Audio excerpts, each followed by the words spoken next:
ನಮಸ್ಕಾರ ಸ್ನೇಹಿತರೆ, ನಾಡು ನುಡಿ ಲೈವ್ಗೆ ಸ್ವಾಗತ. ಸ್ನೇಹಿತರೆ, ನೀವೇನಾದರೂ BPL ಕಾರ್ಡ್ ಹೊಂದಿದ್ರೆ ನಿಮಗೀಗ ಶಾಕಿಂಗ್ ಸುದ್ದಿಯೊಂದು ಇದೆ. ಇದೀಗ ಸರ್ಕಾರ 14 ಲಕ್ಷ BPL ಕಾರ್ಡ್ಗಳನ್ನು ರದ್ದು ಮಾಡಿದೆ.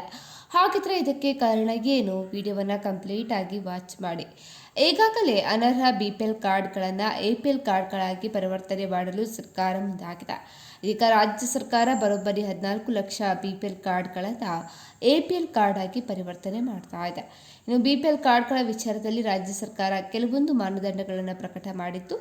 ಇದೇ ಮಾರ್ಗಸೂಚಿ ಅಡಿಯಲ್ಲಿ APL ಕಾರ್ಡ್ಗಳನ್ನು ಇದೀಗ BPL ಕಾರ್ಡ್ಗಳನ್ನು APL ಆಗಿ ಪರಿವರ್ತನೆ ಮಾಡ್ತಾ ಇದೆ.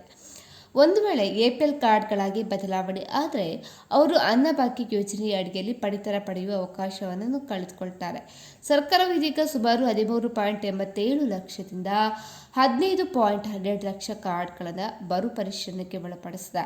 ಅಲ್ಲಿ ಮುಖ್ಯವಾಗಿ ಗಮನಿಸಬೇಕಾದ ಅಂಶ ಏನಪ್ಪ ಅಂತ ಹೇಳಿದ್ರೆ, ಈ ಕಾರ್ಡ್ಗಳನ್ನು ಸಂಪೂರ್ಣವಾಗಿ ರದ್ದುಗೊಳಿಸುವ ಬದಲಿಗೆ APL ಕಾರ್ಡ್ಗಳಿಗಾಗಿ ಬದಲಾಯಿಸಲಾಗ್ತಾ ಇದೆ. ಇದರಿಂದಾಗಿ ಅವರು ಗುರುತಿನ ಚೀಟಿಯಾಗಿ ಕಾರ್ಡ್ ಬಳಸಬಹುದು, ಆದರೆ ಉಚಿತ ಪಡಿತರ ಸೌಲಭ್ಯ ಪಡೆಯಲು ಅವಕಾಶ ಇರೋದಿಲ್ಲ. ಹಾಗಿದ್ರೆ ಈ ಪರಿವರ್ತನೆಗೆ ಮಾನದಂಡಗಳೇನು? ಕರ್ನಾಟಕ ಸರ್ಕಾರ ಪ್ಯಾನ್ ಮತ್ತು ಆಧಾರ್ ಡೇಟಾವನ್ನು BPL ರದ್ದತಿಗೆ ಮುಂದಾಗಿದೆ.